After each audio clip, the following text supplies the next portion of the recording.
J'espère que vous êtes bien assis, parce qu'aujourd'hui on va sprinter comme des fous, fendre les airs et étaler notre bout de viande partout.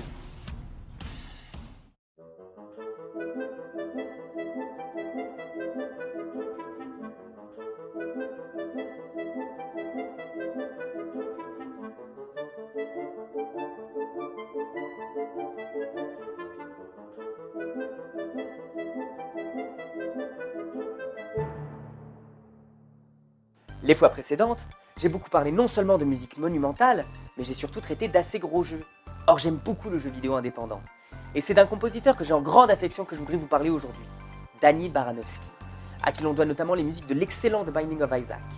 Et il sera moins question ici d'une analyse que d'un survol, puisque je ne vais pas revenir sur une, mais sur la totalité des musiques d'un de ses jeux vidéo les plus célèbres, Super Meat Boy.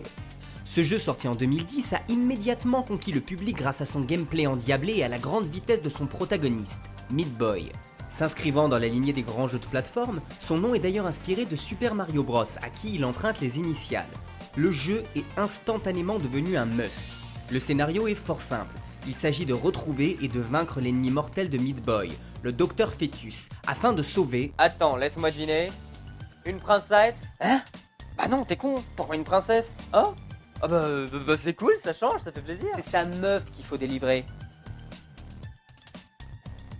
Il va être très difficile pour moi de me retenir de vous parler du jeu pour me concentrer sur la musique tant il est exceptionnel.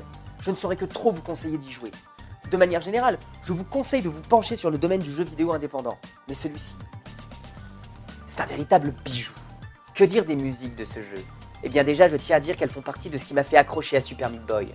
Les musiques tournent en boucle durant les niveaux et pourraient s'avérer lassantes, parce que quand on joue pour la première fois, certains sont très difficiles à passer.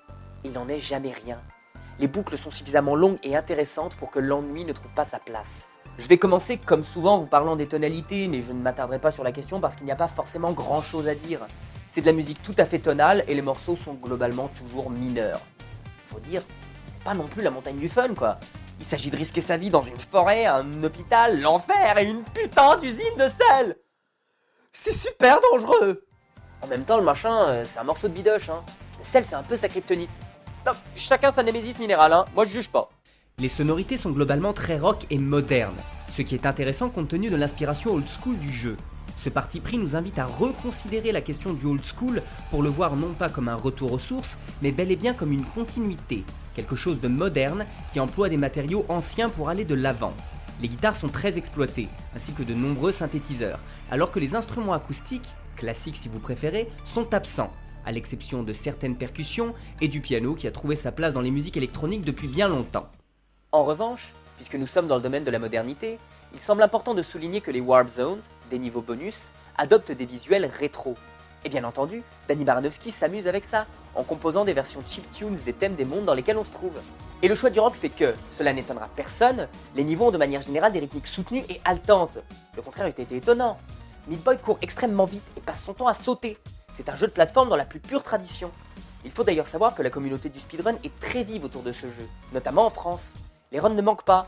Allez donc faire un tour sur Twitch, c'est impressionnant. C'est un excellent moyen de se sentir super nul aussi, hein, soit dit en passant. Des émissions comme Speed Game ne peuvent que vous ravir à ce niveau-là.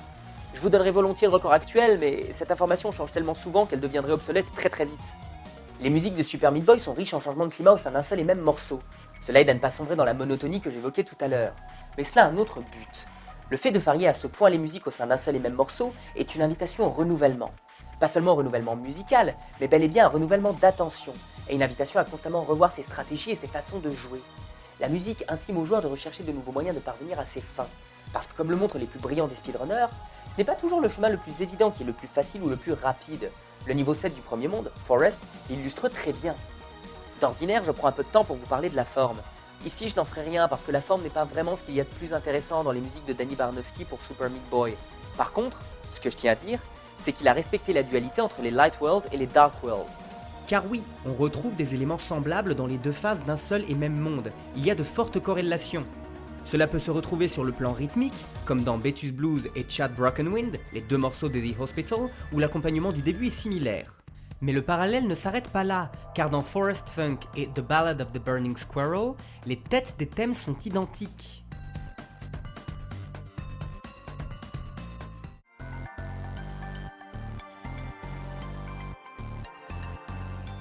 Danny Baranovsky ne commet pas l'erreur de considérer les Light Worlds et les Dark Worlds comme des mondes différents, mais bel et bien comme les deux faces d'une seule et même pièce. D'ailleurs, le niveau de Bandage Girl ne manque pas de nous montrer une autre caractéristique de Super Meat Boy, une caractéristique que l'on retrouve dans le jeu mais qui, plus que jamais, se retrouve ici dans la musique, son humour et son ironie. Le jeu n'a de cesse de nous présenter des situations loufoques et des personnages fantasques. Et bien, comment représenter avec un tel second degré le monde le plus difficile de tout le jeu, celui de Bandage Girl? Réfléchissez bien, ce qu'il y a de plus insouciant, de plus inconséquent au monde. Et pourquoi pas de la grosse pop? Et oui, le monde de Bandage Girl, l'apocalyptique monde de Bandage Girl, le monde le plus difficile de tout le jeu est rythmé par de la grosse pop bien niaise. Et quoi de plus ironique que de se faire charcuter par des scies, précipiter dans des gouffres et atomiser par des roquettes que sur de la bonne grosse musique bien mielleuse? Au fond, c'est comme si le jeu nous narguait. Et le monde final, celui qui mène au Docteur Fetus, le boss du jeu, est encore plus rythmé dans la plus pure tradition martiale. Il s'agit bel et bien d'un affrontement final, d'un ultime combat. Qu'imaginer d'autre? Je vous invite à un peu de curiosité. Allez écouter d'autres musiques de Danny Baranovsky, c'est remarquable. Notamment celle de The Binding of Isaac, qui est également un très bon jeu que je ne saurais que trop vous conseiller d'essayer. Et n'hésitez pas à vous précipiter sur les versions piano de ces musiques, arrangées par Brent Kennedy. C'est magnifique. En plus, si vous achetez le disque des réductions de piano sur Bandcamp, vous avez droit à un PDF avec les partitions. Et ça, c'est trop cool. Je vais maintenant vous encourager à essayer ces jeux et à vous en régaler. Le jeu indépendant a de magnifiques choses à offrir, et c'est un marché qui doit se faire reconnaître. Parce qu'au risque d'enfoncer des portes que j'espère béantes, il y a un monde au-delà de Call of Duty.